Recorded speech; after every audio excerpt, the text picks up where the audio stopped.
Okay, good afternoon, everyone. It's just the afternoon, so welcome to our September Lunch and Learn. We've got a great couple of speakers with us today talking about climate science, and there'll be a chance at the end to ask them questions, and we'll be promoting some of the other events as well. So for those of you who are attending for the first time, we run these every couple of months. It's an opportunity for members to talk about what they're doing in their organisation, and then other times we'll have a particular theme where we'll get other speakers to come in, and it's all about sharing knowledge and skills, developing skills in the network. So we'll get going to the main event, which is why you're all here. So we've got two great speakers from Lancaster University. Ian Dodd is Professor of Sustainable Agriculture with many decades of experience, and his specialism is about the relationship between plants and soil. So he's going to talk to us about some of the work that he's been doing and why soils are so important in relation to climate change. And then we've also got Dr. Andrew Jarvis, who'll be speaking first. And he is going to be give us a whistle-stop tour about some of the main climate science that people might be familiar with, I think, but he's going to be talking about carbon dioxide. Is that right, Andrew? Sorry, as your main thrust of your talk. My talk is going to be on revisiting the social cost of carbon. So it's going to be a mixture of climate science and economics. Okay, brilliant. Right, well, without further ado, I guess we can hand over to you and get going. Right, I'm just going to share my screen. Tell me when you can see it.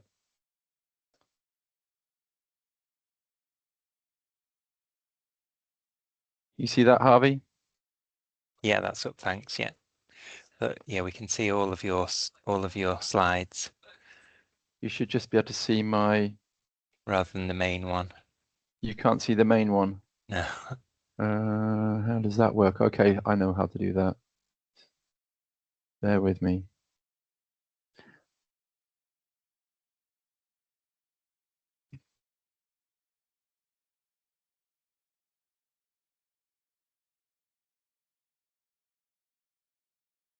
Now you should just see the main one. There we go. Happy days. That's great. Yeah, thank you.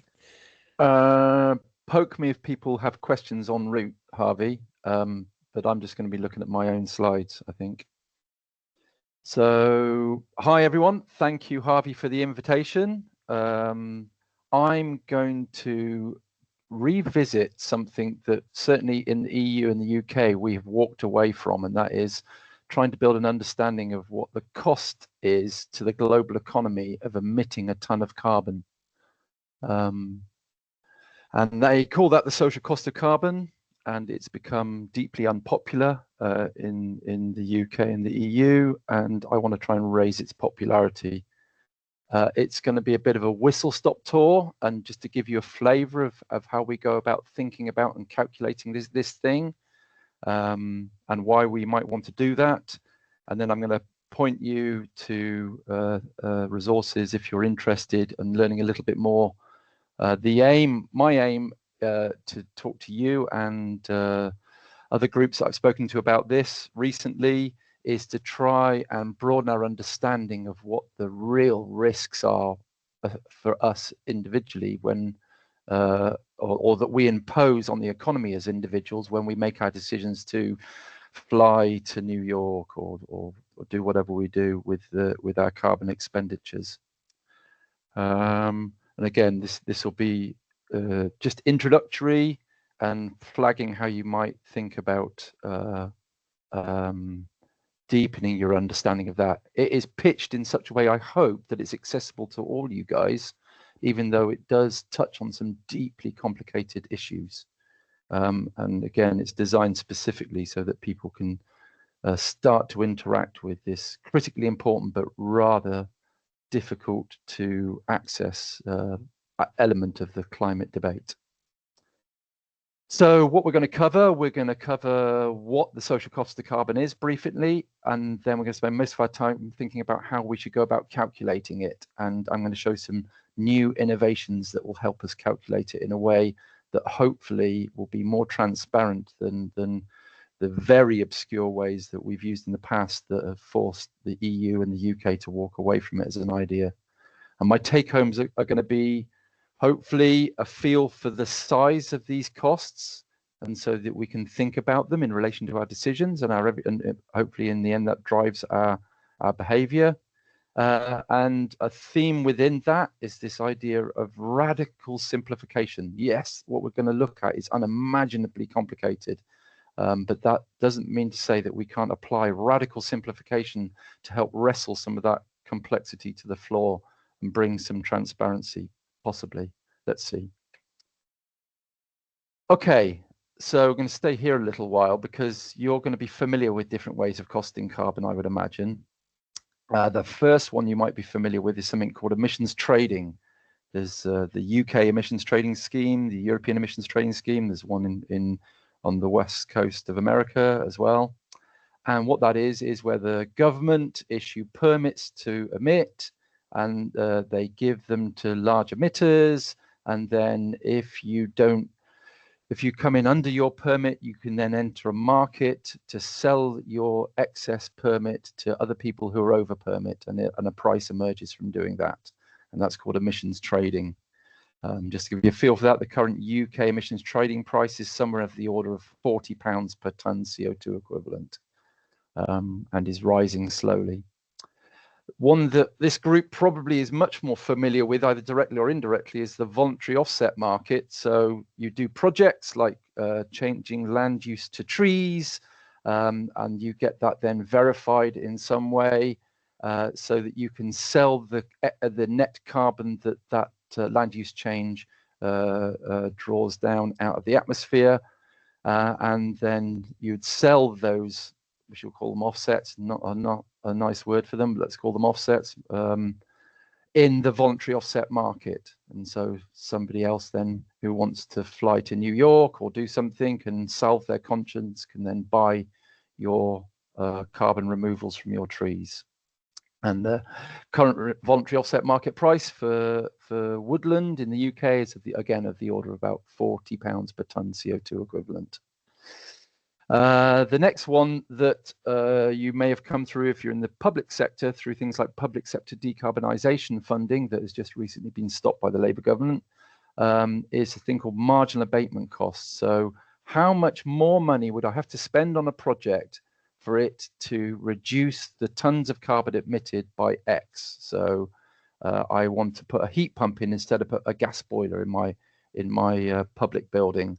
It might cost me an extra £20,000, but it might save me 5,000 tons of carbon or something over the project lifetime.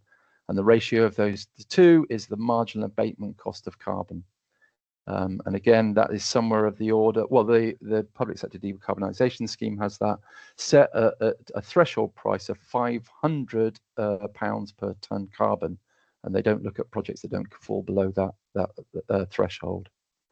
And then this leaves this last one that nobody ever talks about, but in the climate science arena is a big deal. And it's a thing called the social cost of carbon. And that is, how much does it cost the global economy if I decide to emit 1 tonne of carbon? And I think that's a really important thing for us to try and understand, because I think that if people realized and believed that the social cost of carbon was a real thing, perhaps that could drive large-scale behavior change and people be less blasé about the purchase of their plane ticket to New York, etc. And so what I'm going to do is focus on this social cost of carbon.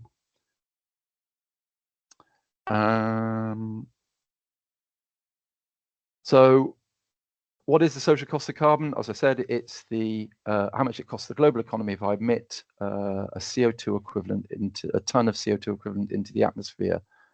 We estimate it using a model, and in particular, we estimate it using these things called integrated assessment models. And you'll have heard of climate models. Well, integrated assessment models are much more important than climate models in the climate arena. And this is why I think another take home from learning about the social cost of carbon is it starts to expose you to what is an integrated assessment model and why they become so important in the way that we set national carbon targets, etc., etc. The current estimates for the social cost of carbon from these integrated assessment models fall somewhere in the range of $30,000 to $3,000 a ton CO2. And so as a result, you can see they're not really fit for purpose. And we need to dramatically narrow that range so that people can start to believe that the numbers that we're talking about for the cost of carbon, social cost of carbon, are in some ways believable. We can base decisions on them and so on. And there's two reasons why they're not fit for purpose, and what I'm about to show you are an attempt to address those two reasons. So the first reason they're not fit for purpose is that you have to try and estimate how much of the economy gets wiped out for every degree of warming we impose on the economy. And that, as you might imagine, is very poorly defined. And we're going to approach it in a different way by asking people questions and finding out how they perceive those risks in their heads. And that appears to be a potentially fruitful avenue to pursue. And the second one is then the carbon you add to the atmosphere persists for millennia. So how do you add up future losses in a way that isn't politically charged? Currently it is through this thing called discounting. And so we'll have a short discussion about that and at least have an introduction to that issue. So here's the recipe for calculating the social cost of carbon. We're going to add a fictional ton of carbon to the atmosphere. We're going to estimate the additional warming that causes. That's all going to be climate science, and it's going to be very well defined climate science and quite easy to access climate science. And then from that warming, we're going to estimate the economic loss the warming causes, and that's going to derive from asking people questions, and then we're going to have a discussion about how we then add up these future losses going forward. Okay, step one, add a fictional ton of CO2 to the atmosphere. Immediately, this should conjure in your mind this bathtub analogy, because without there being an active drilling of a new plug hole in our bathtub, the analogy is accurate that if we add carbon to the atmosphere, particularly if we add fossil carbon to the atmosphere from fossil fuels, it will then stay in the active carbon cycle and hence in the atmosphere for millennia, because it takes millions of years to reform those fossil fuels again. And so when we add our ton of carbon to the atmosphere, the effects are going to persist on the economy. And that's where the whole net zero framework derives from.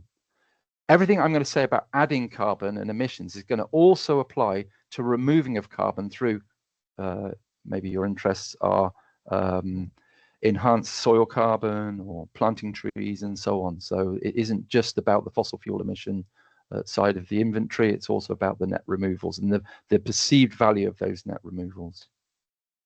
Step two, well, how much warming does our ton of carbon cause? And the remarkable thing that we have found, not just me, but a range of people have found, is that hide this so we can. Is that ever since the beginning of the industrial era, every unit of carbon we've added to the atmosphere has caused a proportional increase in temperature. That might not hold going forward if there are such things as climate tipping points, but for now this appears to be an incredibly robust feature of the climate system. And the IPCC have estimated that for every trillion tons of carbon that we add to the atmosphere, it will warm the planet by about 1.65 degrees C. So from this, we can now quite robustly estimate that if I add a ton of carbon to the atmosphere, I know how much warming that's going to cause. Step three, how much economic loss is my small amount of warming from my ton going to cause? And this then takes us off into an interesting thing that I'm hoping you engaged with, where Harvey sent round a questionnaire. And the question was, how much warming will kill off the growth? And I noticed that about 10 of you have filled in that, and I really thank you for doing that. That's part of a bigger piece of research that we've got going on to try and see whether there is any consensus over the answer to that very muddy question. And remarkably, we find there is consensus. where we asked people that question, and in the main, that somewhere around the 3 degrees of warming kills off the growth appears to be the emergent answer. And remarkably and super interestingly, we find no difference between experts and non-experts over that. We find that farmers are as good at answering it as world-leading economists on this issue. The only pattern we do observe is the answer is correlated to political views. And so we tend to find that on the low end of warming for zero growth is associated with people on the political left, and on the high end on the political right, and I guess that's not surprising. What we can do from this is to derive an economic sensitivity to climate change, and we find that 1 degree of warming will wipe out, in this framework, in people's perceptions of the risk, wipes out about 1.5% of growth in the global economy. 1 degree of warming above a particular threshold of 1 degree C. Okay, and so I'm not going to go into the detail of how I do this, but this takes us to step 4. From that 1.5% per year loss of growth for every degree of warming, we estimate that our ton of carbon that we've added to the atmosphere causes about $8 per year of economic loss globally. And it doesn't sound much, but because the CO2 persists, you have to then add up those losses going forward. And the question is, over what timescale? And I'm just presenting you with an illustration here where we're adding them up through to 2100. This is a sensible time frame for doing that, because this is generally the time frame over which all integrated assessments are done for the Intergovernmental Panel on Climate Change. And when we do that, of course, we find that our ton of carbon we've added to the atmosphere has caused about $600 of loss to the global economy. And so now you can think about how different things that you do and the amounts of carbon that they're associated with might, as a rule of thumb, cause different magnitudes of losses to the global economy. And it then draws you into questions about, well, who's experiencing these losses? They are certainly people you're unlikely to ever meet, both geographically and into the future. More detail on how you go from the question that I've asked you about how much warming kills off the growth to my $8 can be found in this link to a short book that I've written to try and help people get up to speed about what these somewhat odd but uniquely important tools of integrated assessment are. And there's a whole section in there on how you calculate the social cost of carbon. Again, for people like you, not for economists. So I'm just going to wrap up here and reiterate my take-homes. The cost of releasing a ton of carbon is much bigger than people's behavior suggests. If people really did think it was of the order of 600 or 500 pounds a ton carbon, they would be much more cautious in their decision making, particularly if they were able to realize that it was important, that it didn't necessarily affect them directly. Are there analogues to that? Yes, people's behavior is conditioned by the cost of releasing raw sewage into rivers or raw atmospheric pollutants into the atmosphere, and they do get priced out on that, and their behavior is adjusted in response to that. And so there are analogues to this. It is, providing you have some appetite, possible to sketch out where these costs come from for non-specialist or non-climate economist audiences. And although I've tried to do that in 20 minutes, it wouldn't take too much more time. I would say about an hour more for you to be exposed to the detail of that and for you to nod your head and go, oh, yeah, okay, I can see where that's coming from. And then I think it really is interesting and important that we start to think about, well, who is bearing these costs? For example, currently we release about 40 billion tons of carbon dioxide a year into the global atmosphere. That equates to about $300 billion dollars of loss in the year it's released, but that then persists as climate debt going forward, and we can have a discussion for how long forward, certainly over generations into the future. And from that, I think I'm done, Harvey, and I shall stop sharing. Thank you. That was great. Very clear. Hopefully, I really enjoyed that. It certainly made me think about a few things. I think one of the things I was thinking about was this idea of how everything has to be turned into sort of monetary value. So even the offsetting and the things he's talking about at the very beginning, we've kind of gone down that route because that's the kind of the mode of thinking that kind of persists. So we've gone down that route, but actually to combat those views or to add to the knowledge of that using social cost or something like that actually has got the potential to be really persuasive to sort of decision makers and policy makers in terms of making better decisions for the environment. So yeah, I think I agree. Can I come back on that, Harvey? Yeah, I think it's a great point, and many people who have become disillusioned with the rate of progress on climate change could easily point to the fact that why if price is such a problem and economics is such a problem, why is it now the solution? And that I have a lot of sympathy with that view, but at the same time, look at so many people's behaviors and how it's conditioned by price. You know, it's an unavoidable feature of being who we are, and an awful lot of people are able to make quite well-informed decisions about things that are bewilderingly complicated simply through the way that they make decisions in and around price. And so I think it's a two-edged sword. And yes, I buy the argument that it could easily be part of the problem, but at the same time, people are able to navigate a very complex world using price, making good decisions about very complicated things. Yeah, great, thank you. Yeah, so happy to open it up to any questions if anybody wants to raise a hand or jump in. Yeah, Chris. Yeah, welcome, Chris. Go ahead. Hi, everyone. I just turned my volume up a bit. Yeah, thank you very much indeed, Harvey, and also Andrew. I'm a, a fellow kind of environmental political economist, you could say, I suppose, Andrew. And I think you're right. You see, the thing is, prices have also helped, for example, drive huge investments in solar and wind energy over the last kind of 2 decades. And I think we need to use this kind of narrative to also make a case against those who would say that climate change or anthropogenically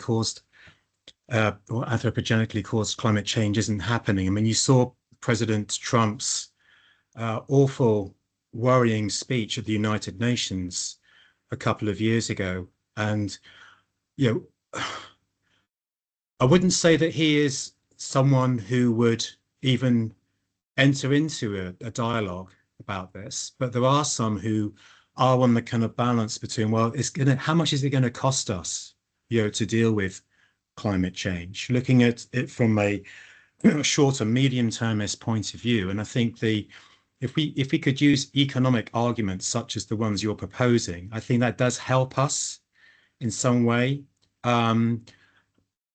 educate and also influence others to take a more positive approach towards climate action.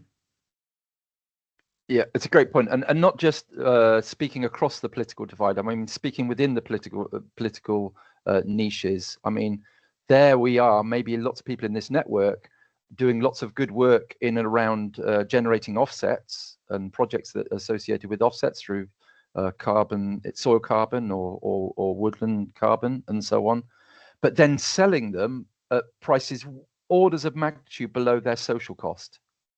And that immediately tells me that the pricing mechanism for this is completely wrong, and that we're entering into completely the wrong game. These need to be priced much closer to the social cost. Why? Because they're not infinite resources. There's not an infinite amount of land to plant trees on. There's a finite amount of land, and so the cost for the removals associated with reforestation should be much closer to the social cost. And in many other spheres, the difference between The production cost and the resale cost are much closer in a properly resolved market. And so it warns you straight away that you're maybe an order of magnitude out on your voluntary offset price.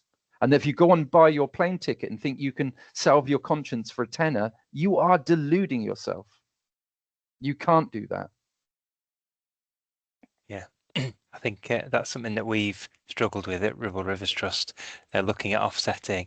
And again, it comes back to economics a little bit and supply and demand, and where we've tried to price things at a more realistic price, even just in terms of looking after the woodland and the long-term sort of ensuring the long-term sequestration of carbon, etc., that people have balked at the price that we've come up with. So again, I think it's that understanding of why are you charging that amount of money for that offsetting, and that doesn't even, I don't think, again, I've not been directly involved with it, but I'm not even sure that will have taken into account the sort of social costs or wider costs. We've just probably purely looked at the tree and the benefits from the tree. So again, it's that lack of understanding, I guess, that lack of knowledge that needs to be bridged. Yes. Would you pay £300 for your removal or your offset if you knew that you were avoiding £500 of cost? You certainly would. Yeah. But at the moment, this is where the alternatives, come in, where people are pricing things far too low. And again, it's that, are things being done as they've said they're being done? Is it being properly monitored and evaluated and all of that sort of thing? So it's challenging at the minute, I think, for a lot of people delivering projects. There's biodiversity net gain that's come in as well, and again, I think a lot of people are struggling because it's all very new and nobody understands it as well as they perhaps should, and so there's a lot of turmoil, I think, at the minute in trying to deal with some of these things. So Chris, did you want to come back in? Yeah, I just go back to just something I was alluding to earlier, is that, yes, it's very important to fully factor in the negative externality of costs or effects of things, i.e. the full social cost of activities.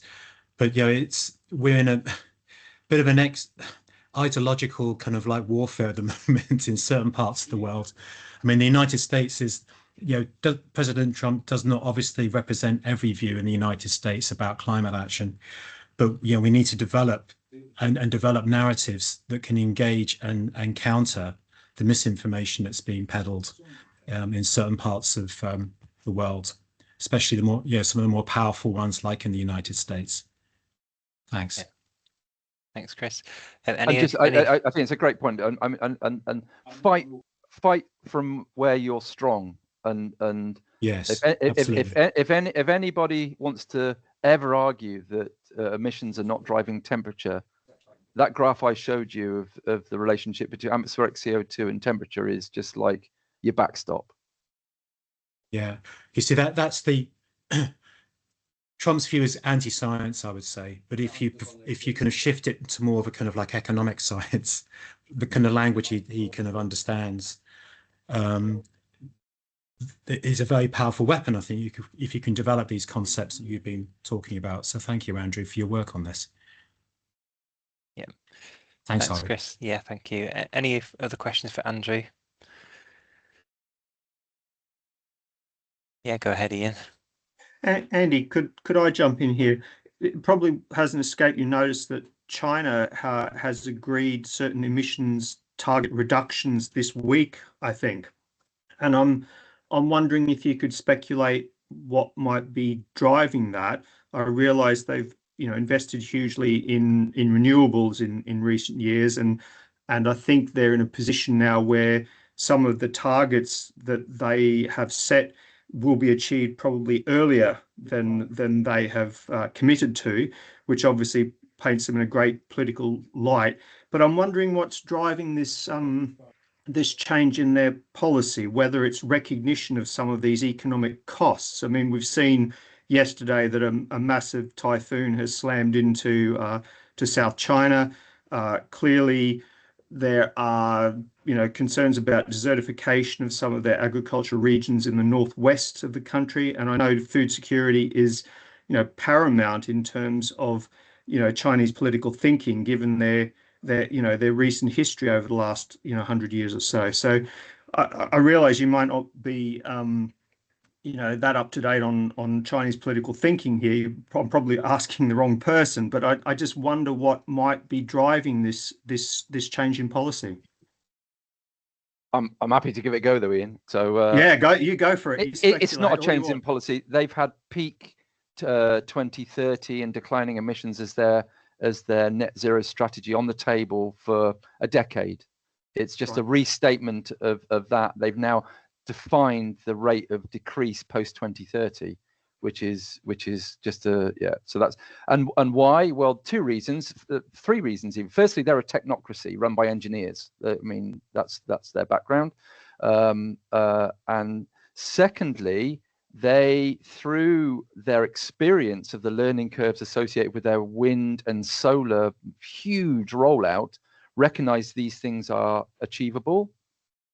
And then thirdly, they've assimilated these risks. They have, I would love to ask them the question, how much warming will wipe the growth out? Because I think they will have a clear idea that, particularly for China, they are vulnerable, and their food base is very vulnerable. And so they want to carry on feeding 1 billion people, and they perceive that the only way that can be done in the long run is if that we do engage with this problem. And so I think that's they're not in denial about it. That's my stab at it. No, they're really valuable perspectives, Andy, because I think, from the United States rhetoric or Trump rhetoric, I think that's been one of the contributing factors around the non-engagement in terms of emission targets reduction from Trump is the concern over economic competitiveness versus China. Yeah, thanks, Andrew, Andy, and Christy, you want to come in? Yeah, thanks, everyone. Yeah, just very quickly, Andrew has actually covered most of the points I was going to make, and also Ian also covered one as well. It's not enough what China is proposing to do, especially if you can compare it to what the European Union and the UK are aiming to do, but it is an improvement. And the challenges are enormous. China makes half the world's steel, half the world's aluminium. Much of that is produced by coal fire technology to get the process temperatures. But they're doing everything fast, but hopefully renewables will be rolled out even faster than they have done already. So yeah, I think it's also, I think Ian mentioned as well, there was a geopolitical opportunity for China to step in and demonstrate that they were serious about climate change when its fellow hegemonic rival, the United States, is withdrawing, at least at the federal level. But we'll wait and see. It's a very important thing to focus on, what China's up to. So yeah, thank you. Yeah, thanks everyone. So we'll move on. I think just in terms of everyday conversations and discussions with people, one of the arguments that people, so back to what we were talking about before, one of the arguments that people have for why should they do something about climate change? Oh, because China's not doing anything, the US aren't doing anything. Well, actually now China are doing things. So, that's no longer an argument. China have recognized it. So therefore, you can do something as well. So I think that's a good thing to think about as well for sort of everyday conversations. So we have got an extended session, but we'll move on now to Ian's talk, our second talk for the day, and then we should still have time at the end for more questions and then any input from members of the network. So over to you, Ian. Thanks, Harvey. Hopefully you can see my slides now. Yeah, that's great. Yeah, that's great. So I'm pleased the opportunity to talk to you about some of the work that I've been doing. And I'm a plant scientist. Actually, Andy and I did our PhDs together at the same time in the same lab, that of Professor Bill Davis here at Lancaster.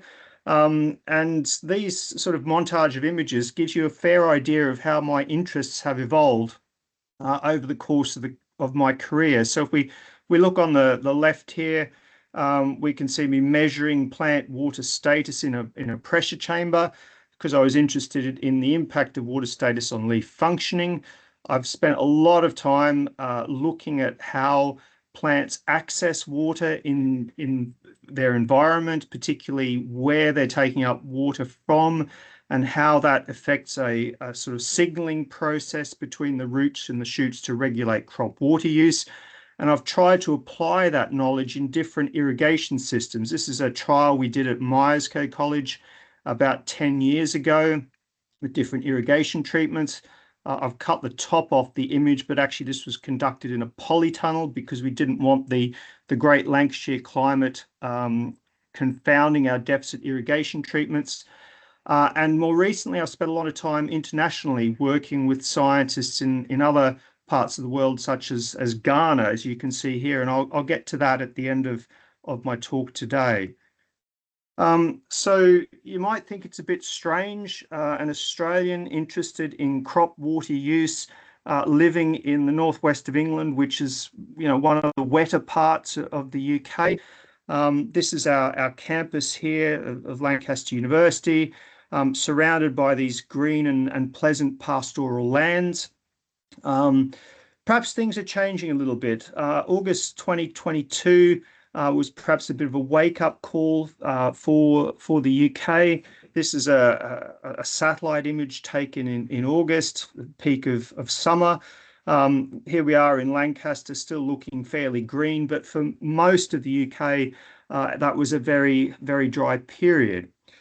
Now, you may be familiar with this statistic. It's certainly one that I use a lot with my sustainable agriculture students, that agriculture uses about 70% of global freshwater withdrawals.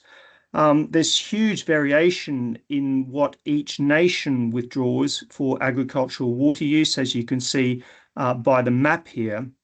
And I suspect this figure largely escapes public consciousness in the UK, simply because actually agricultural water use in the UK is minuscule, less than 10% in comparison to some countries in the Middle Eastern regions.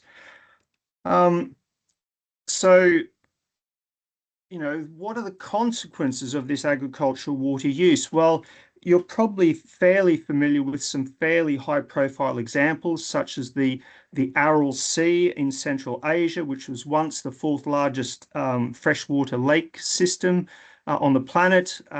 Severe water withdrawals from that to nourish cotton irrigation schemes, resulting in the contraction of this Aral Sea.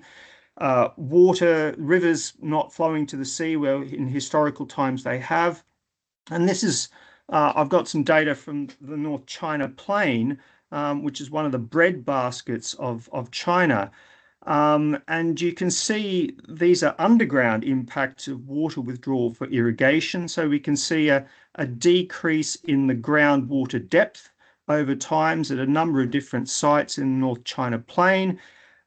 So just to show that this is not a case of doom and gloom, we can see perhaps a recovery phase over the last 10 to 15 years as a result of engineering projects that have diverted water from the south of China, but also the introduction of different irrigation techniques that are perhaps less water consumptive, and also changes in cropping patterns to try and reverse this groundwater depletion that's been quite prevalent.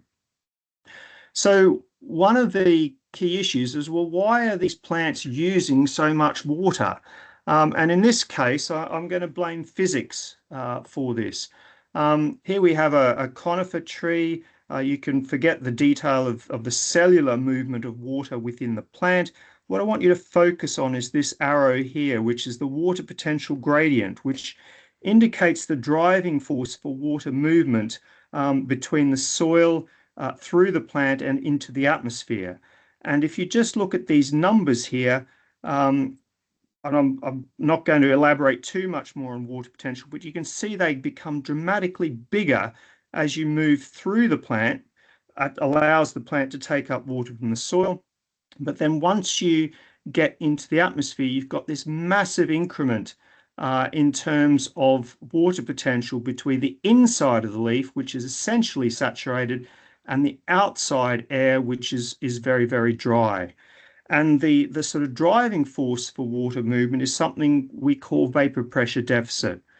Now, you may be familiar with vapor pressure deficit, although humans tend to focus on temperatures and our thermal comfort.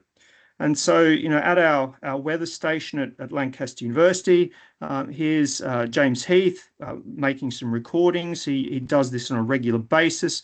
And this was the headline when Lancaster recorded its hottest ever June day in 2023. Now, James is very sensibly wearing his shorts in the middle of this very hot period in Lancaster. Plants obviously are static. They can't move around. They have to deal with the temperature extremes, but also extremes of humidity, because this vapor pressure deficit depends on both the temperature and the humidity of the atmosphere. So to explain what it means, if you hang your washing out on the line and it might be 25 degrees, but almost saturation in humidity, so 97, 98%, your clothing's not going to dry very quickly. Alternatively, if you hang your washing out on a day that's only 20 degrees, but it's 50% relative humidity, the vapor pressure deficit is so much higher, so your clothes are going to dry. So there's a greater driving force for evaporation from your clothes, or in the case of the plant, from the inside of the leaf to the outside of the leaf. And so when we had this very hot day in June 2023, all the attention was on the temperature from a human perspective. From a plant perspective, it's this vapor pressure deficit that's really critical, because it determines the water use from the plant. So this is what happened to the vapor pressure deficit. My Mediterranean colleagues snigger when I tell them that we got up to 2.5 kPa, because they regularly experience during heat waves vapor pressure deficits about twice that. And this just shows you an experiment where I've imposed different vapor pressure deficits in a whole plant gas exchange chamber and compared that with what we actually saw on that day. And you can see that as the vapor pressure deficit increases, the transpiration of those plants significantly increases. So one sort of element of climate change that I think is often overlooked is the fact that for many of the crop producing regions of the world, that the trend over time is for this vapor pressure deficit to significantly increase. And that seems to be occurring across a lot of our food producing regions. What this means is that actually a lot of these regions are increasingly experiencing drought. I love this particular graph, which was taken from last month. My colleagues in Spain, who obviously are concerned by drought on a yearly basis. Nice red images here for Spain. I love this image because you can see that last month the UK was in drought, and Australia, where I'm from, in the winter is not. And obviously that's a seasonal element, but with data sets of this kind, you can start to understand how droughts are progressing over time, as the climate changes. So if we look forward to the UK, we could ask the question whether UK soils are getting drier. And the Centre for Environment and Hydrology within the UK makes measurements of soil moisture over time. And if we were to assimilate all these data, we could actually derive an answer to that question. What I'm more interested in trying to understand is whether these impacts of a variable climate are actually changing the crop yields of the UK farmers. And if we go back to 2024, the Met Office conveniently produces an annual summary of the climate, and 2024 was quite an exceptional year. So in February, it was very, very warm. You might argue this could be helpful for crop growth for cereal plants that were planted in in autumn, develop through the winter. This might allow these plants to grow more quickly in the spring. In 2024, we had the wettest spring since 1986, potentially at a time where the plant is trying to grow rapidly, and with wet weather that might decrease crop photosynthesis. One of the other challenges UK farmers faced in 2024 was that it was the wettest September on record, particularly in southern counties, and this affects the ability of farmers to plant their crop for the following year. So have these changes in the climate actually impacted our crop yields? Well, fortunately, DEFRA collates statistics on that every year. And if we look at 2024, for many of the cereal crops, our yields were decreased, either in terms of absolute yield as tonnes per hectare, as the graph indicates here, or indeed the area that farmers actually planted for these major crops.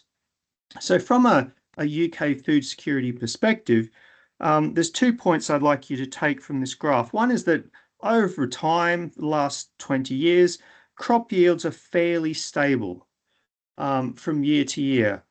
I'm sure there's appropriate statistical techniques that could actually prove this point, but at least to my untrained eye, it seems as though the last 10 years have been much more, the crop yields in tonnes per hectare have been much more fluctuating, probably reflecting increased climate variability. So obviously, that was 1 year, 2024. Some crops benefited from those, others didn't. If we look at impacts in Lancashire, I visited a farmer near Wigan, James Houghton, and for much of the UK, this year was the driest spring on record. What impact did it have on the crops? So we can see his winter planted cereals grew fairly well, and he was quite happy with the yields he was going to get from his harvest. This is what the spring planted wheat looked like for comparison. And certainly he wasn't very happy about how the crop had developed because of the very dry spring that we had this year. So there was significant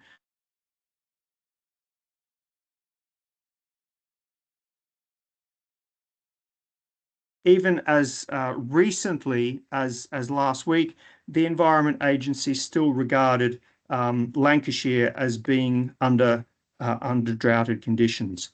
So how might farmers deal with dry soil? Well, one possibility is to irrigate if they have the infrastructure and indeed the water resources to irrigate. And this map just shows that some farmers, particularly in East Anglia, are regularly irrigating, and there's quite intense irrigation. What's interesting is that the farmers' capacity to irrigate is determined by the Environment Agency that issues licenses to allow them to abstract from water bodies. And a lot of the catchments in East Anglia are regarded as being at high risk of over-abstraction and over-licensing, which limits the capacity of farmers to actually put water on their crops to sustain their crop yields. Now, many farmers are investing in water harvesting techniques as a sort of climate resilience mechanism, so they have greater control over their capacity to irrigate. So the answer, could farmers irrigate, largely boils down to economics as well as access to water. Perhaps a more interesting question is, should farmers irrigate? And, I would argue, given the relatively humid atmosphere, so low vapor pressure deficit in the UK, that actually that's probably a smart strategy. So I've got some numbers here, again, provided by the UK Irrigation Association, comparing the water productivity of a couple of different crops, potatoes and strawberries, both in the UK, but in comparison to countries from which we import these products at certain times of the year. So from this perspective, because the vapor pressure deficit of the UK air is much lower typically than in these Mediterranean countries, it's more efficient to irrigate crops in the UK. Of course, there might be concerns that this irrigation is diverting water from sensitive creeks. Andy's already talked about the problems of pollution of some of our watercourses. The Environment Agency is obviously concerned that excessive agricultural water use might constrain flow within these watercourses as well. So if we look at potato, we can see here a time series of potato yields. 2018 was another very dry year in the UK, significantly less potato production. These were some photos I took down in Cambridge, where one of my PhD students was conducting an irrigation experiment. Certainly when I took these photos in June in 2018, she was really concerned that she was going to be unable to continue her experiment because this reservoir was depleting as a result of the high water use of her crops. And ultimately, these were the impacts for her experiment. If she was able to irrigate, as you can see from the arrow there, she got much more yields of potatoes. And, part of the work in my laboratory is trying to understand the regulation of both water use, but also productivity of crops like potato. One other point that I think is quite interesting is the relative water footprint of different crops, such as potato. And I'll point you to this this resource called from an organization that compiles the water footprints of different commodities. And potato is actually quite water use efficient in terms of how much water it uses per kilogram of potato production. These are global statistics. So potato is more efficient than, say, wheat for bread production on a global basis, and much more efficient than rice, which is a very water demanding crop that's usually grown under flooded conditions. Again, because of our nice humid climate in the UK, we can feel very smug in the sense that our water footprint for these two crops are dramatically less than the global average. What's, I think, somewhat interesting and perhaps a little bit concerning is that for certain crops like potato, like wheat, we're relatively self-sufficient, but we're very efficient at exporting our water footprint to water-stressed catchments, particularly within the Mediterranean, to supply us with vegetable crops. So the UK has managed to be self-sufficient largely for our staples, but for many of our fruit and vegetables, we import virtual water or virtual water use from very water-stressed catchments. The other element that I think that's interesting is that UK consumer choices are changing in terms of what we're actually putting on our plates, particularly for staple crops. Fresh potato use has declined dramatically over time. Crops or food products like rice consumption, pasta consumption has dramatically increased. Those of you who eat chips, well, you're driving this sort of static level of chip consumption within the UK. But typically people tend to go for more convenient foods to process when it comes to putting carbohydrates on their plate. Rice consumption is increasing dramatically in the UK. Obviously, from a climate action perspective, growing each of these crops carries a carbon footprint as well. And these are just some statistics I pulled off this Carbon Cloud website. Potato being more carbon efficient in terms of the emissions from growing this crop compared to, say, wheat or rice. These are just simple numbers that are aggregated statistics of a whole load of data. And it's fairly simplistic because each crop that each farmer grows will have a specific carbon footprint according to how they've managed that crop. And particularly fertilizer use is important in driving these carbon footprints. Indeed, there are some companies that will provide much more granular data, comparing different fields, and even providing farmers with access to tools that allow them to estimate their carbon footprint within an individual field, based largely on the fertilizer they supply to it and the yield they're getting out of it. So I want to focus just in the last 5 minutes of my talk on rice particularly. Rice is unusual as a crop because it's grown in flooded systems, and because it's grown in flooded systems generally, this encourages the production of, well, it certainly encourages anaerobic conditions. Under these anaerobic conditions, methanogenic bacteria flourish, and these methanogenic bacteria produce methane that is a much more potent greenhouse gas than carbon dioxide. And if we look at this slightly outdated set of data showing greenhouse gas emissions, we can see that agriculture contributes, around 20–30% of anthropogenic emissions.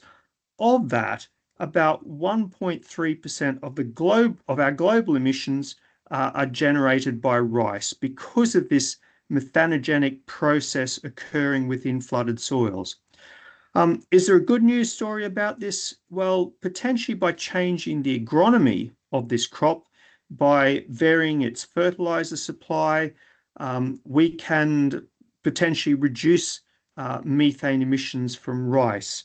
Some of my own work in relation to understanding the water requirements of this crop suggests that there might be other ways we could grow the crop.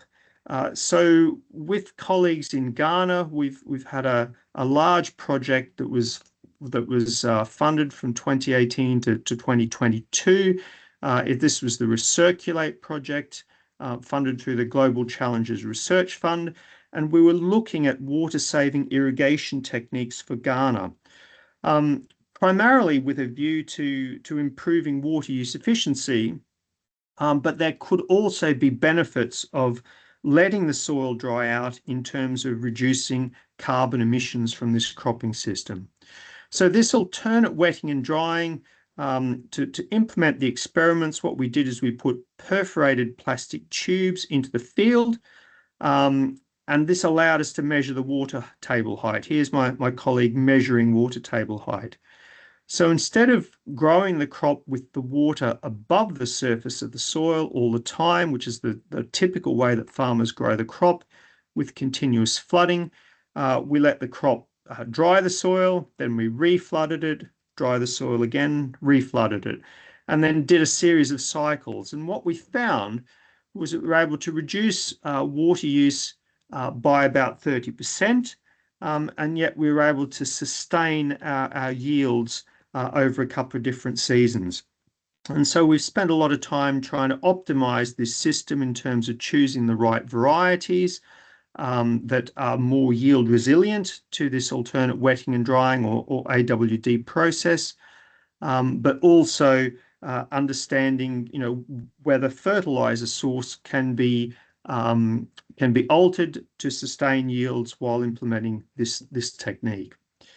So that was an initial project. One of the challenges in science is that after you've conducted a project, how do you keep going to try and implement it at a larger scale? And there's been a couple of projects that have followed on from this Recirculate project. One has been funded by the United Nations Development Plan, which I'm not actually involved in.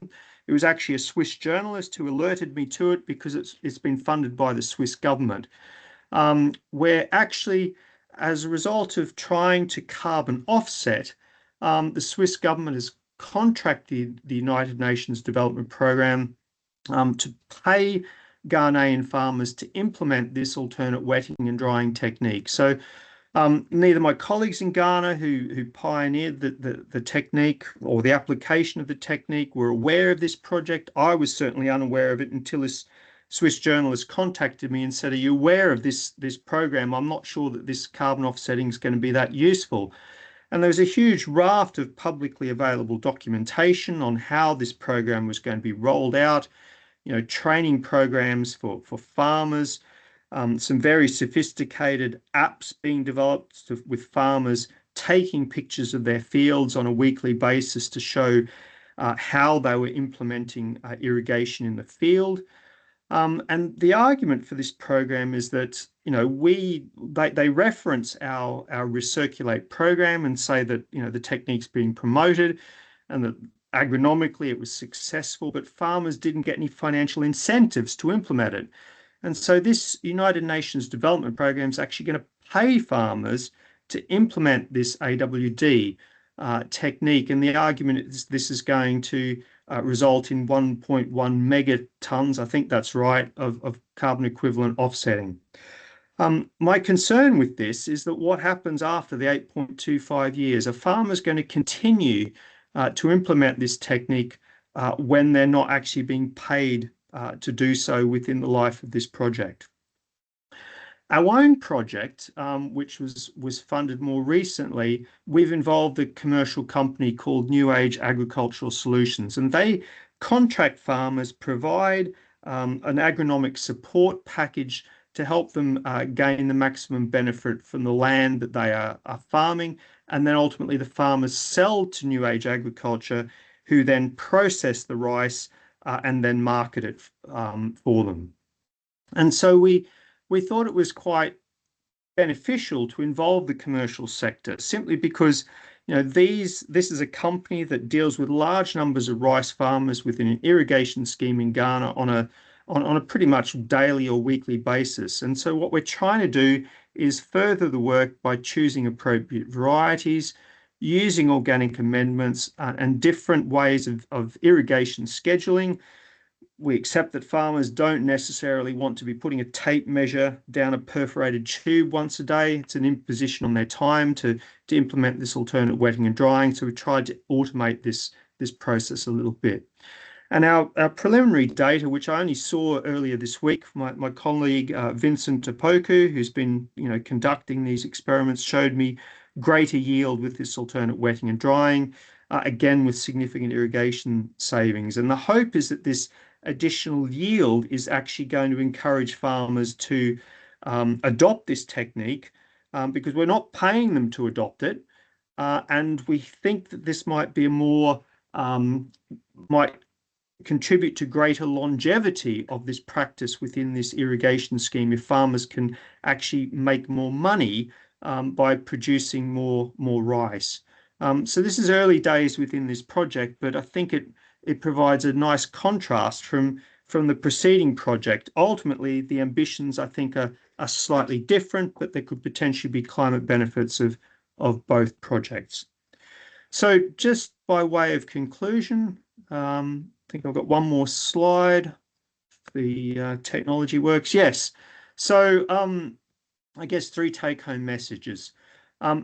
Agricultural water use is massive from a global perspective, even if it's relatively trivial within the UK. And the essential reason is that plants really can't beat atmospheric physics. There's this massive driving force for water movement between the inside of the leaf and the outside of the leaf.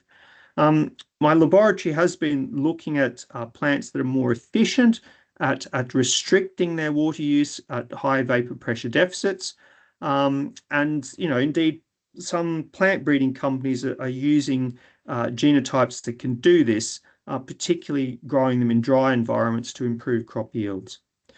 In terms of crop yields, I would argue that spring crops in the UK are particularly vulnerable to climate change. Think of my farmer colleague James and his poor spring wheat crop this year.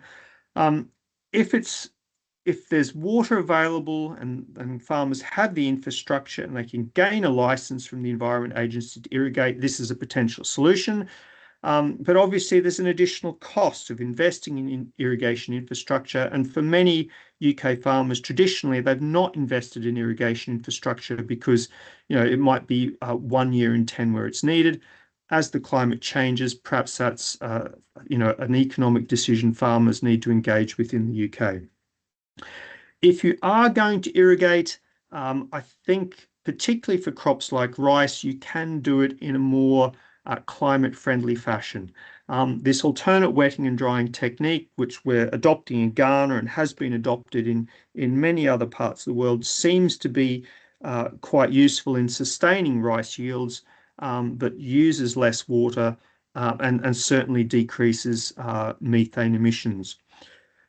It's interesting that, for growing rice under flooded soil conditions, if there's been monsoonal rains, makes perfect sense. But with high population densities, particularly in some Asian countries, they're growing 2 or 3 rice crops a year where there's only the rainfall to produce one. And that's simply to sustain their local food security. And in many cases, they're using aquifer water to pumping it to the surface to irrigate their crops. So in that case, water efficient irrigation is absolutely essential, both from a climate perspective, but also a water availability perspective. And just to finish up, just should thank all of those who've done the work, particularly my colleagues in Ghana, who've implemented this alternate wetting and drying technique, New Age Agriculture, who've embraced the technique because they see an opportunity to essentially climate-proof their business model so that their farmers are able to crop twice a year with the available water resources they have. And of course, many people in my group who worked with me over the years, and of course the funders as well. So I hope that's of interest to you. And I'll stop sharing my screen, hopefully. Thanks, Ian. That was great. Yeah, really enjoyed that. I think some of the key things it made me think about was people are quite familiar with the idea of a carbon footprint, but you were almost talking about a water footprint as well in terms of the food that we eat and the choices that we make with potatoes, for example. And I know people in the network who are looking at food and food cooperatives and growing and all those ideas that we know, buying local, growing your own, all of those things contribute massively in terms of helping reduce people's climate footprint, I guess, if we're going to call it that. So I think that was really interesting. The idea as well of valuing water, and again, particularly thinking in an international perspective, it's something we've touched on in the Catchment Partnership, but thinking about the value of water and not taking it for granted, even when we live in a wet part of the world or part of the country, we still shouldn't take it for granted, and we have to manage it and look after it properly.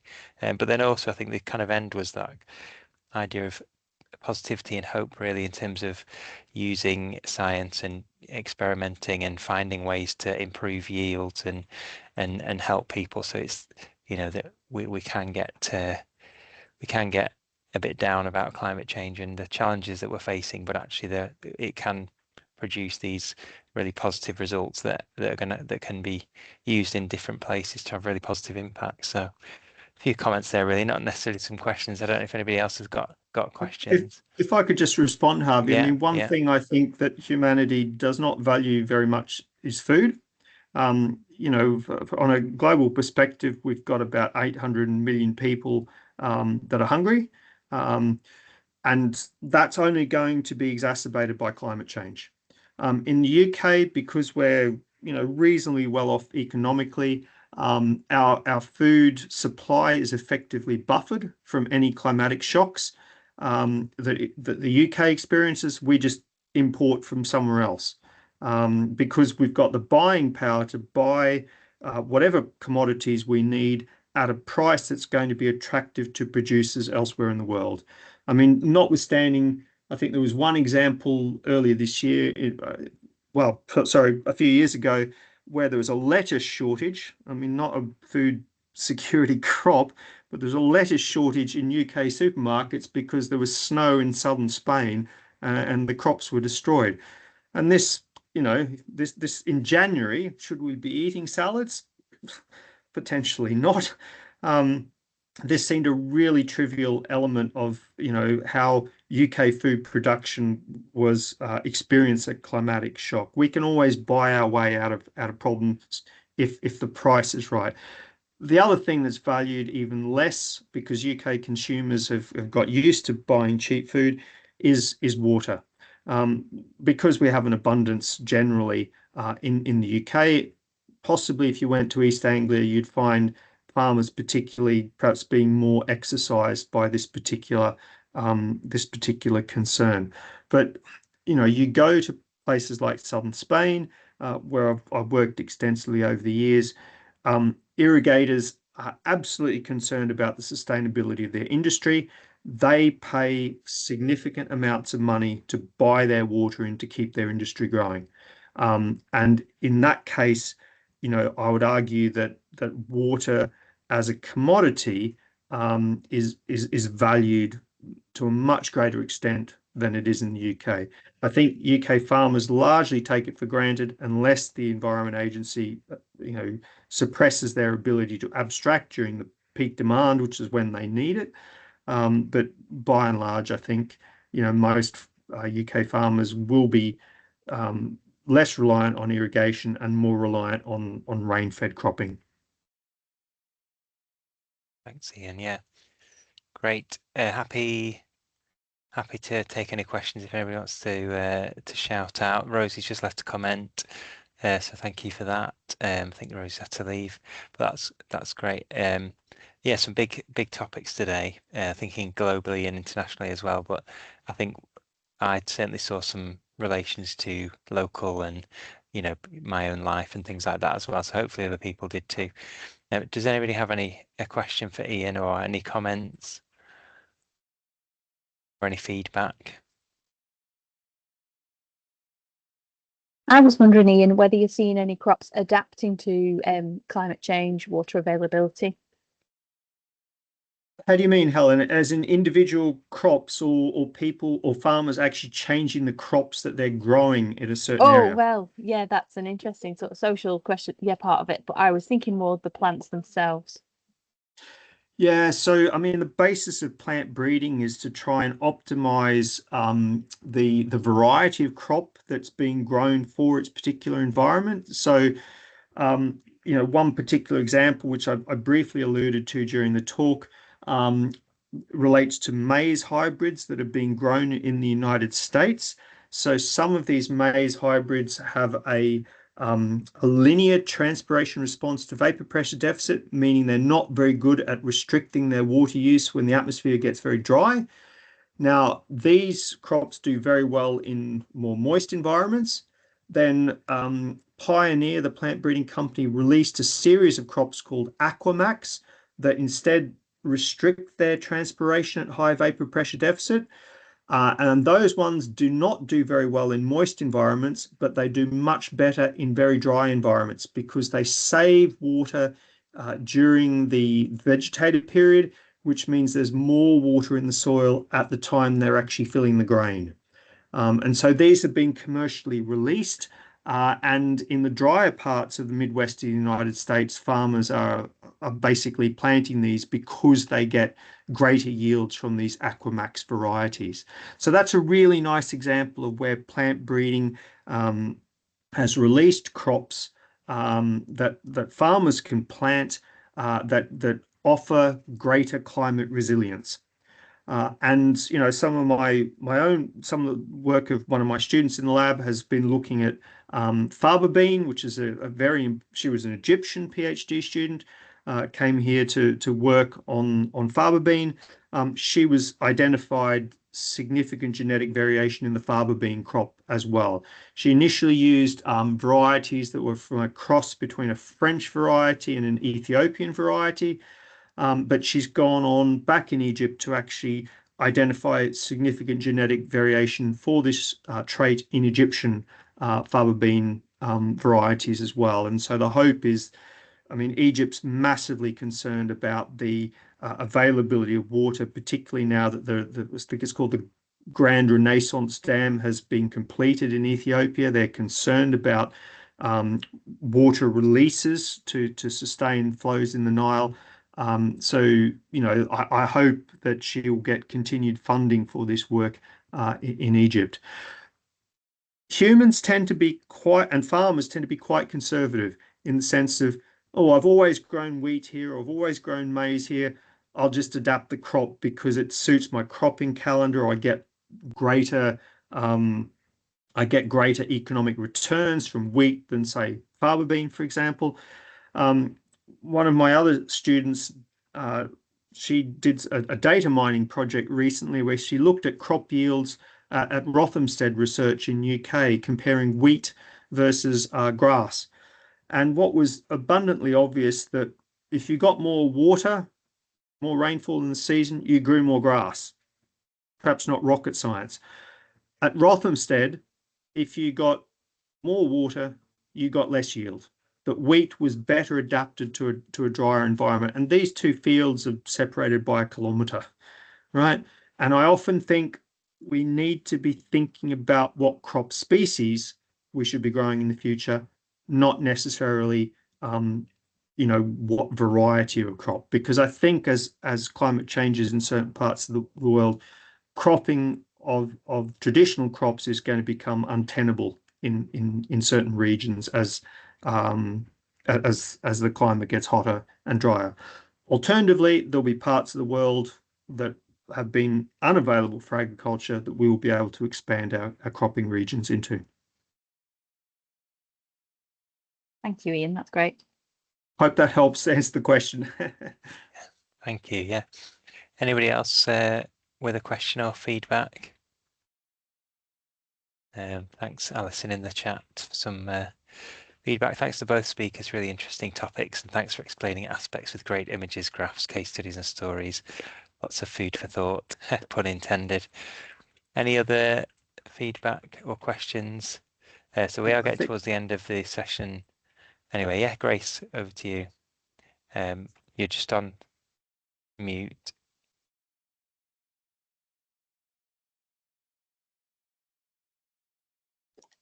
Just to say it's been excellent. Both speakers really enjoyed it, and very informative and well delivered by you both. And well, yeah, excellent. Thank you, Grace. I mean, I just hope that was accessible. I do tend to put up a lot of graphs and figures because that's the way my mind thinks. But hopefully, there's a few take-home messages, and the graphs might stimulate some thinking in terms of processes that I'm very passionate about, which relates to my research interest. But I think it's absolutely critical that scientists like Andy and myself try and raise the profile of some of the environmental issues that exercise us. I mean, I think people are pretty familiar with carbon emissions. I think water usage is something that in the UK we're in many ways largely ignorant of, and yet it's something that we can all potentially embrace once we understand water footprinting, and I would say potentially by buying local foods certainly decreases your water footprint. Thank you. Thanks, Grace. Well, I will do a quick update while people are just thinking. So the next Lunch and Learn is on the 27th of November. So that we're kind of nice segue. We're kind of continuing with the food and farming topic, as I mentioned right at the beginning. So we've got Kay from the Larder, who work across Lancashire. I think they're developing a food co-op and things like that. So they're going to be one of the speakers next time. If anybody else would like to nominate somebody or is interested in being another speaker for that event, please get in touch. Again, we'll be bringing it more local again, really, in terms of action that people are taking. And then the one after that won't be till January. But again, always happy to take suggestions for topics or ideas. Or again, we've had a kind of a special one today where we've got some people external people talking about climate science. If there's any other special events or special topics that people would be interested in us covering, then let me know as well. So I think we're nearly there. Any final thoughts from anyone before we finish? No, well, Grace has already said it. We've had a few people, but thank you, Ian and Andrew, for your contributions today. I think it's gone down really well, and as you said, lots of food for thought. Lots of takeaways for people to think about and hopefully apply to what they're doing in their groups and work and life as well. So Enjoy the rest of the day, everybody. Thank you for coming today. We'll get Good. this recording onto the website, and then we can refer back to it as well. Do reach out at any point if you want to discuss this, any further. Very happy to take questions offline. You can find me on the university website, and I'm very interested in this group and what you're doing. So I hope that was informative. Yeah, great. Thanks, Ian. Thank you, everybody. See you next time. Bye for now.